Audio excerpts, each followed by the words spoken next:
Pemirsa, terima kasih Anda masih menyaksikan Gapai Kemuliaan dalam episode Bahaya Menyimpan Dendam. Pak Kiai, apa hal-hal atau rasa yang mungkin kita bisa hadirkan dalam hati ketika kita misalnya dizolimi orang lain, supaya pada akhirnya tuh memang rasa sakit ini nggak mendrive kita, nggak membuat kita menjadi pribadi yang mendendam gitu. Kalau ada orang yang zolimin kita harus gimana? Apa rasa yang perlu kita hadirkan gitu? Ya, sebenarnya ini banyak kaitan dengan pembahasan-pembahasan yang lalu.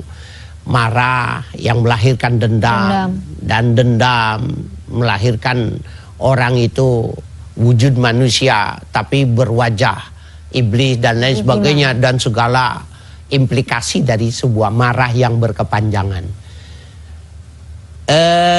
Orang kalau merasa marah itu karena ada sesuatu yang diambil sama orang lain. Saya orang yang paling pintar.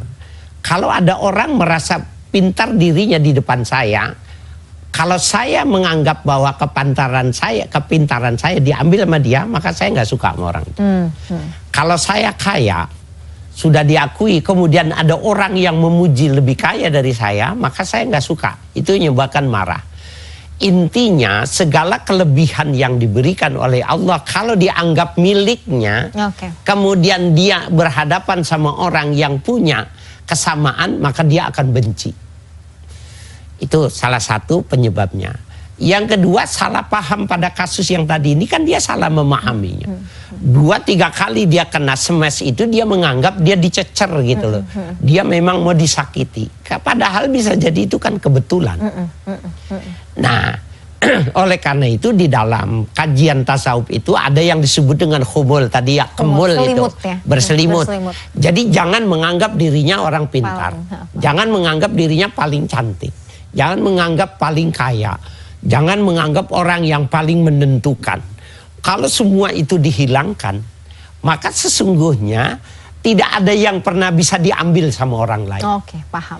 Kalau nggak pernah ada yang bisa diambil orang lain, maka dia tidak akan pernah merasa itu tadi, ada yang hilang. Ada yang hilang. Itu pertama. Yang kedua adalah yang lebih hebat dari itu. Setiap kali orang yang melakukan kesalahan pada dirinya, maka tidak sedikit di kalangan para sahabat, yang kemudian di kalangan para tabi'in, beliau memberikan hadiah yang mahal. Memberikan hadiah yang mahal kemudian untuk dikirimkan pada orang yang menyakitinya. Pertama, bahwa dia beranggapan hadiah itu tidak lebih besar dari pahala yang dia dapat. Masya Allah. Ya, sehingga dia harus mengucapkan terima kasih. Yang kedua, pemberian itu sebenarnya adalah air bah yang bisa memadamkan percikan api yang sebenarnya tidak besar. Jangan, sebenarnya api dengan air yang sedikit juga mati. Ini dikasih lagi yang lebih besar gitu ya. Jadi dia multiguna gitu loh. Memang maknanya dia tidak mau dendam dan dia berterima kasih karena mendapatkan pahala yang besar. Yang kedua, dengan perbuatannya itu dia bisa menegur orang untuk jadi baik, tapi tidak ada yang terluka. Wah, itu yang justru harus kita siapkan dalam mental kita ya. Ego kita juga harus di level itu tadi. Kita harus melepaskan, betul. Kembali pada melepaskan ketergantungan terhadap materi yang ada dalam diri kita. Nah, lepaskan. Jadi kita ini memang nggak punya apa-apa. Nggak kaya, nggak apa. Udah biasa yang lebih kaya, lebih cantik, lebih keren, lebih ini semuanya ada. Jadi kita tuh sebenarnya esensinya kita tuh nggak punya apa-apa. Apa yang ada di kita itu berarti dari Allah ya. Gitu loh jadi. Iya, jadi kalau pengen jadi orang besar, jadilah orang yang besar dalam pandangan Tuhan. Jangan jadi orang besar dalam pandangan manusia. Itu mengapa di antara mereka ada yang tidak mau beli pakaian. Sehingga pakaiannya cuma itu, sehingga kelihatannya kotor. Karena kotor sama najis tidak sama. Tidak sama, betul. Dia tidak mau membeli pakaian. Dia tidak mau bekerja karena nanti makannya berlebihan. Tidak. Jadi hidupnya ala kadarnya, sehingga orang menyangka sebenarnya dia orang gila. Dia menyangka dia orang bambung. Tapi sebenarnya karena dia tidak mau ada label pada dirinya. Yang sebenarnya label itu punya Tuhan. Jadi kalau orang kaya, bukankah itu label ketuhanan? Orang yang paling pintar, bukankah Ya, itu label ketuhanan? Allah yang kasih. Orang yang paling cantik, paling ganteng, bukankah itu label-label ketuhanan? Ketika dia tidak mau menggunakannya, maka dia tidak akan pernah marah dan tidak tersinggung, apalagi dendam, karena dia nggak merasa ada yang dia punya. Gitu. Iya, ini bukan punya saya, ini bahasanya Allah yang pinjemin lah bahasanya gitu ya. Allah yang apa yang melekat itu kan karena karunia Allah sebenarnya, bukan karena kita usahakan sendiri gitu ya Pak Kiai. Itu konsep humul itu seperti itu. Humul. Nah itu untuk di level itu ya memang harus riadoh tadi ya Pak Kiai. Ya. Nggak bisa satu, ya terus kita berlatih. Nah apalagi orang yang terbiasa memang temperamen Pak Kiai. Maksudnya itu bagaimana kemudian bisa mengendurkan, meredam itu. Kalau memang kita tuh memang itu tadi bukan tabiat ya, tapi kebiasaan kita memang apa-apa tuh senggol bacok aja gitu. Bukan berarti itu finalnya kan, bukan berarti kita menerima kondisi itu, tapi kita bisa berubah menjadi lebih baik kan sebenarnya gitu. Tidak ada sesuatu yang dibuat itu statis. Semuanya itu harokah, semuanya bergerak. Nah, termasuk karakter itu, dia kalau melakukan marah, mengumpat, mencaci, menjadi sesuatu kebiasaan, maka percayalah dia tidak akan merasa melakukan kesalahan.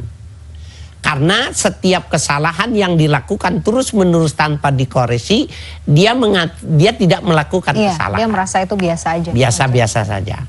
Oleh karena itu maknanya berarti semua karakter yang buruk itu bisa dirubah. Bisa dirubah. Ya. Bisa dirubah. Caranya itu tadi, cari akar masalahnya. Kalau dia marah, apa sebabnya dia marah? Oh, disaingi. Nah, marah. Ya itu tadi banyak muhasabah. Tapi kan Rasulullah juga mengajarkan kalau marah ganti posisi misalnya dari berdiri duduk jadi berbaring. Tapi memang itu tuh cukup efektif nggak sih Pak Kiai untuk benar-benar meredam amarah itu menjadi lepas gitu. Amarah itu menjadi lepas. Nabi mengatakan al-harokah barokah. Bergerak itu berkah. Oh, al-harokah barokah. Al-harokah barokah. Jadi kalau kita lagi duduk kemudian kita marah, jangan duduk, jangan di situ, maka terus-menerus akan dipancing dan dibakar gitu loh. Berdiri. Bahkan yang lebih bagus itu jangan melihat orang yang kita marahi gitu loh. Tambah kebakar nanti. Ya, jadi kalaupun umpamanya kita nggak mungkin meninggalkan istri kita yang lagi marah. Suami kita yang lagi marah karena dia akan bertambah marah, jangan dilihat mukanya. Ya, jangan dilihat. Makin malah ada ulama yang mengajarkan nunduk saja, kemudian baca di dalam hati, hafalan kita sampai juz berapa, teruskan saja. Jadi kita nggak akan terpengaruh dengan pendengaran dia. Jadi sebenarnya amarah itu juga bahasanya temporari ya. Marah itu juga sebenarnya nggak akan selamanya ya. Kalau kita tahu caranya, dia nggak akan selamanya tinggal di situ ya. Dia bisa hilang. Bisa hilang dan nggak betah. Nggak betah, Karena apa? Dia kan makhluk. Marah itu makhluk. Seperti halnya malaikat. Jangan diartikan malaikat itu melulu adalah sosok-sosok yang mempunyai tugas-tugas tertentu.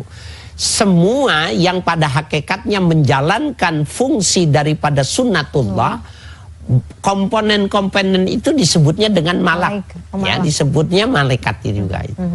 Nah begitu juga jundul iblis, tentaranya iblis itu salah satunya itu adalah marah, dendam, dengki. Itu adalah sosok-sosok yang bisa dikasih tameng sehingga tidak bisa masuk ke dalam tubuh kita. Masya Allah nih. Memanage amarah ini ini penting karena kayaknya orang sekarang tuh kalau kita lihat tuh gampang banget Pak Kiai, jadi gampang emosi gitu, gampang ini. Jadi rasa-rasanya kita penting sih emang belajar bagaimana mengendalikan emosi ini agar tidak berujung pada itu pribadi yang mendendam. Masya Allah luar biasa Pak Kiai, menarik sekali pembahasannya. Terima kasih atas ilmunya hari ini. Sama-sama.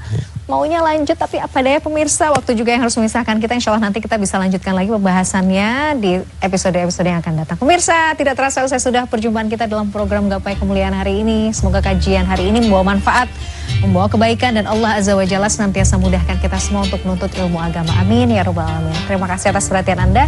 Saya Meladia Rahma dan juga Kiai Haji Haris Hakam undur diri. Insya Allah kita akan jumpa lagi pada episode yang akan datang. Subhanakallahumma wa bihamdika, asyhadu an la ilaha illa anta, astaghfiruka wa atubu ilaik. Wassalamualaikum warahmatullahi wabarakatuh. Waalaikumsalam warahmatullahi wabarakatuh.